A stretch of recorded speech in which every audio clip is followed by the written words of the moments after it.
Assalamualaikum warahmatullahi wabarakatuh. Kita lanjutkan di pembahasan KSM nomor 4.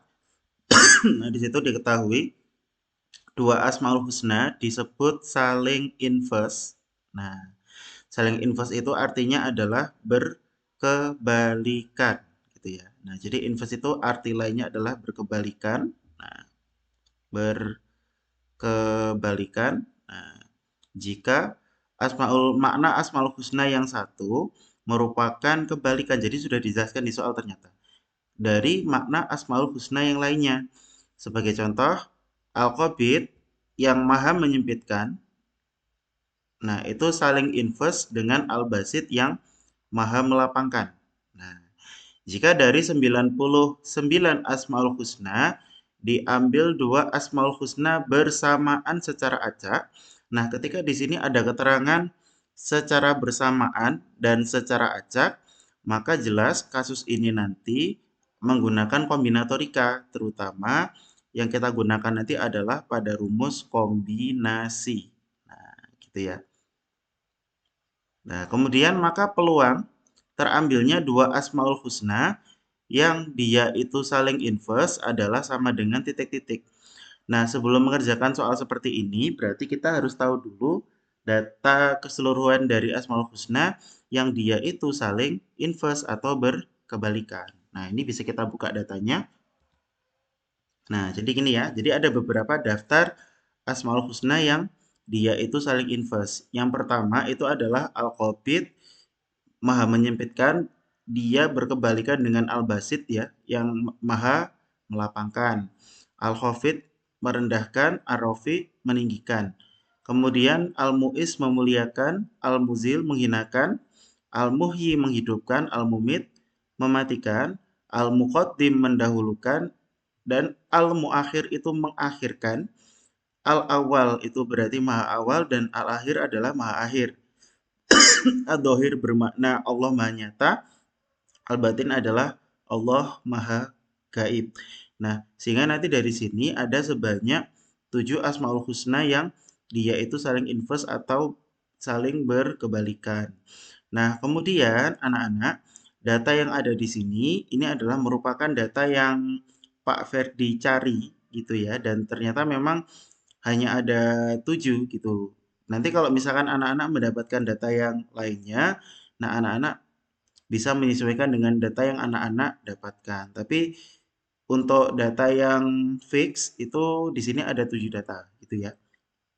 Nah, kemudian berarti dapat kita katakan bahwa nilai dari NA, nah karena di sini cuma ada 8 kan, maka dapat kita katakan bahwa NA, nah NA-nya itu adalah sama dengan 8. Nah, sebenarnya untuk rumus NA itu kan biasanya didapatkan di dalam apa ya, nilai NA itu didapatkan di dalam rumus peluang gitu kan. Maka nanti di sini kita akan menggunakan rumus peluang dari suatu kejadian. Nah, kira-kira gimana anak-anak? Jadi untuk menentukan peluangnya, peluang, nah peluang dari suatu kejadian itu dapat dinyatakan dengan PA sama dengan NA, kemudian kita bagi dengan NS. Nah, gitu. Nah, kemudian nilai dari PA itu berarti bagaimana, Pak? Jadi PA itu adalah peluang kejadian yang ditanyakan.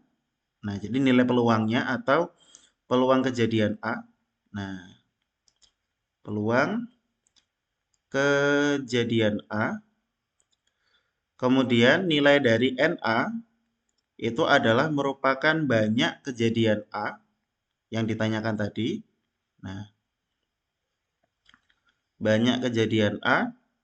Kemudian nilai dari NS itu adalah merupakan banyak seluruh kejadian yang mungkin atau bisa kita katakan NS itu adalah banyaknya titik sampel. Nah,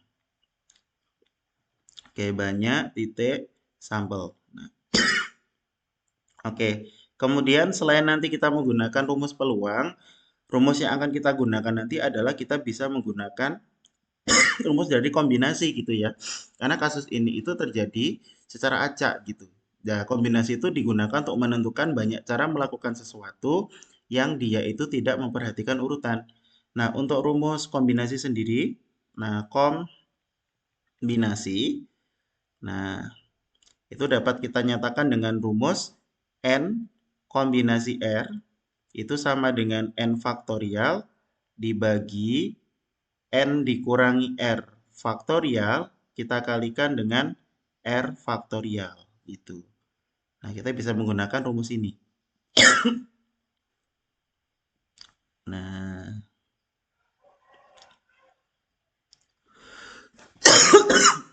kita kasih keterangan dulu. Untuk N sendiri, itu adalah merupakan banyak unsur yang tersedia. Nah, banyak unsur yang tersedia. Nah, kemudian nilai dari R itu adalah merupakan banyaknya unsur yang dipilih. Nah, oke. Banyak unsur yang dipilih. Nah, itu ya. Nah, oke. Sekarang berarti tugas kita adalah menentukan nilai dari NS-nya. Nah, NS-nya nanti kita menggunakan rumus kombinasi tadi ya. Itu. Nah, gimana Pak caranya? Berarti kan nilai dari NS itu kan didapatkan dari total keseluruhan tadi kan ada 99 Asmaul Husna. Kemudian dia diambil dua. Maka dapat kita tentukan NS-nya yaitu NS. Nah, itu berarti sama dengan 99 kombinasi 2. Maka bisa kita tulis menjadi 99 faktorial dibagi 99 dikurangi 2 faktorial, kita kalikan dengan 2 faktorial. Maka nilainya akan sama dengan 99 faktorial per 97 faktorial dikali 2 faktorial. Nah, ini bisa kita sederhanakan lagi. Berarti kita jabarkan menjadi 98 dikali 99 dulu ya. Nah, ini bisa kita hapus dulu. Nah, berarti 99. Nah, 99 dikali 98 dikali 97 faktorial. Nah, sorry, tadi NA-nya bukan sama dengan 8, tapi sama dengan 7 ya? Nah, maaf. Ini tadi ada kesalahan. Nah, jadi NA-nya itu sama dengan 7 harusnya. Nah, NA sama dengan 7. Berarti di sini dibagi.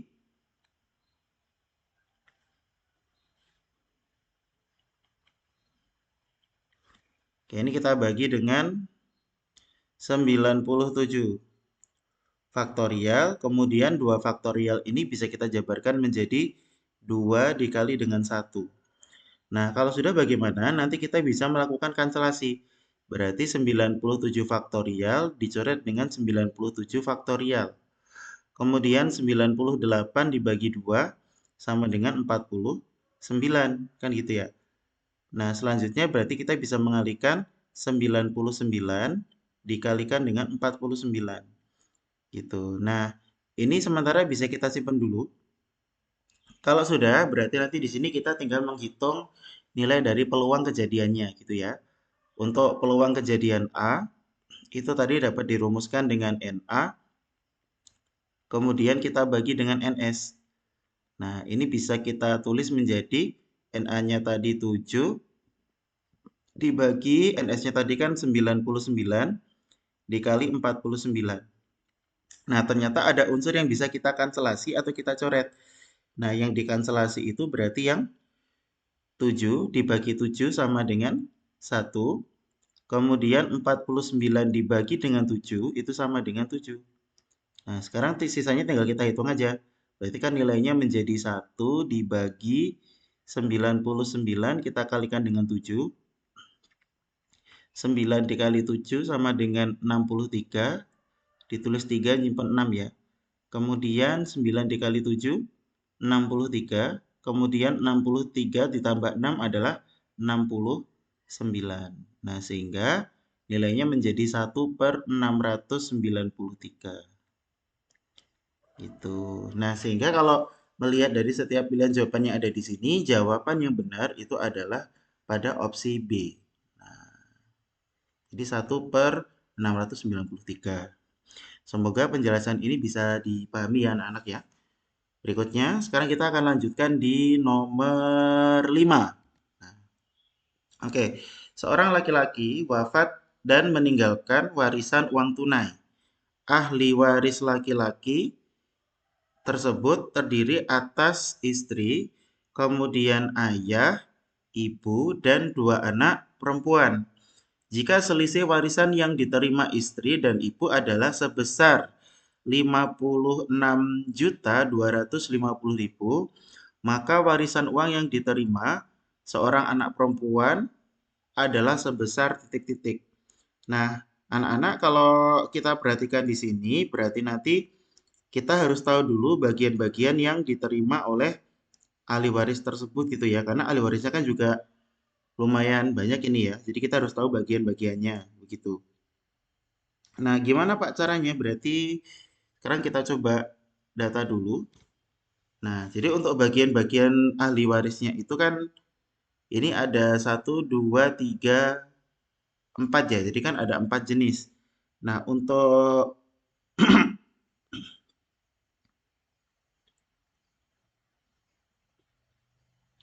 yang pertama berarti istri itu mendapatkan 1/8 bagian karena dia memiliki anak. Kemudian ibu mendapatkan 1/6 bagian. Kenapa? Karena dia juga memiliki anak gitu. Kemudian ayah mendapatkan bagian 1/6 bagian ditambah dengan asobah. Nah, kenapa kok ada asobahnya Pak di sini? Karena dia itu mempunyai anak perempuan.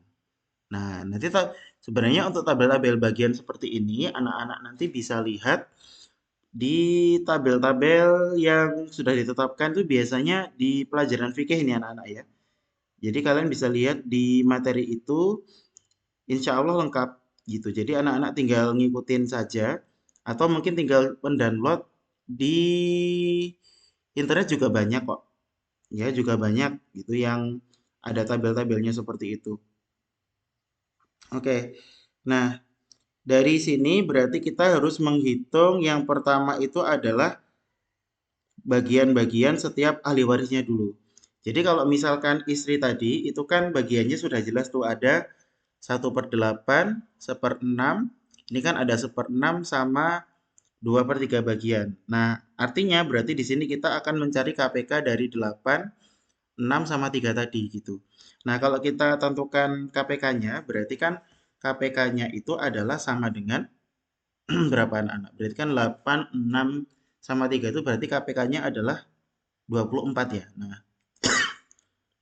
berarti kan KPK-nya sama dengan 24. Nah, 24 itu didapatkan dari 8 dikali 3 gitu kan. 24 itu bisa dibagi 8, bisa dibagi 6, dan bisa dibagi 3. Nah, kemudian berarti kalau kita kita apa ya? Kita bawa ke dalam bentuk pecahan ini yang penyebutnya tadi sama dengan 24, maka 1/8 itu bisa kita ubah menjadi berapa itu kira-kira? Berarti kan menjadi 3/24 gitu ya. Tapi tunggu dulu. Nah, di bagian sini kan berarti KPK-nya sama dengan 24, maka di sini bagian penyebutnya kan sama dengan 3 ya. 3 ya. Nah, penyebutnya sama dengan 3. Terus kemudian kalau misalkan yang bagian bawah itu 6, berarti biar jadi 24 itu kan kita kalikan dengan 4.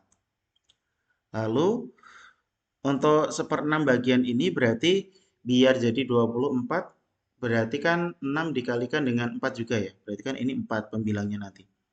Terus kemudian 2 anak perempuan, ini bagaimana Pak gitu. Berarti ini nanti 3 biar jadi 24 dikali 8, berarti 8 dikali 2 sama dengan 16. Nah, bagian pembilangnya sama dengan 16.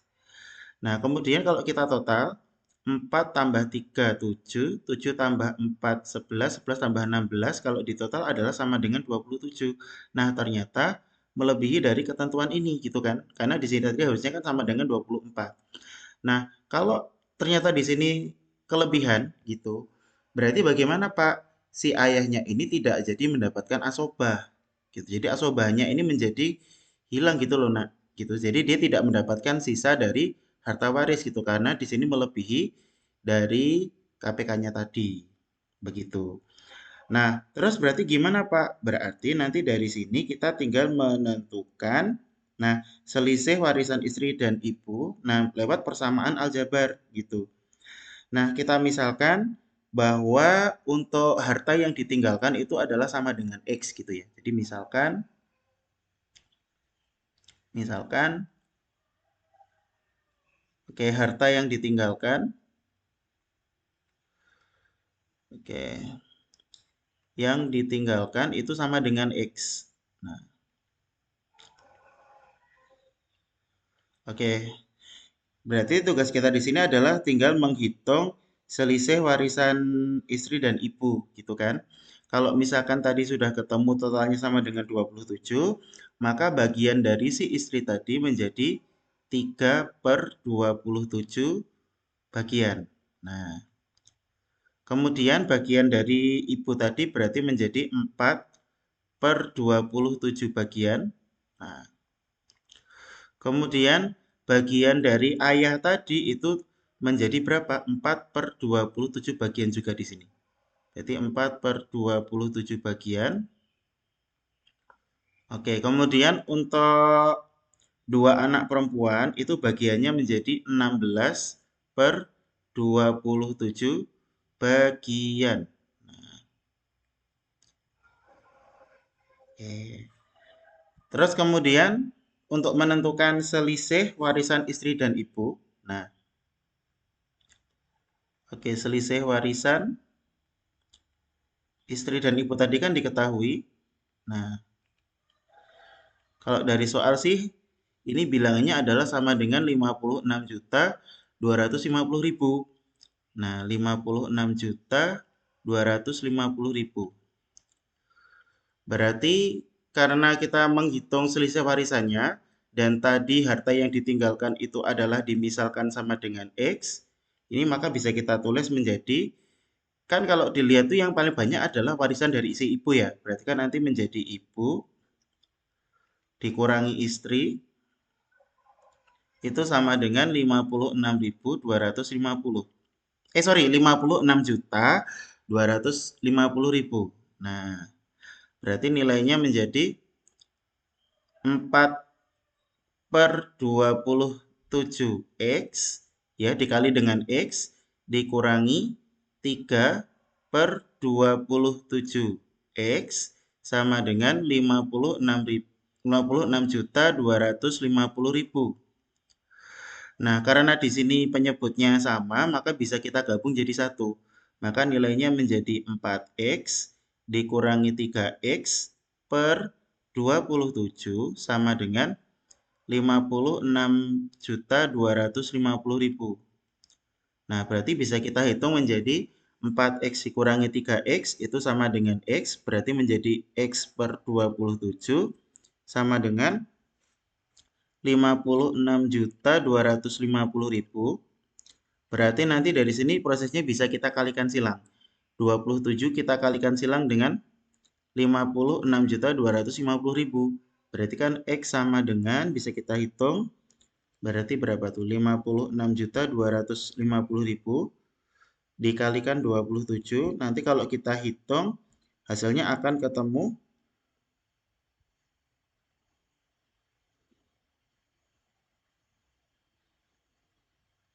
berapa itu ya? Nah, sekitar 1 miliaran ya. Berarti kan 1.518.750.000.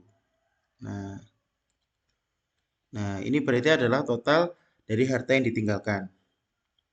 Itu.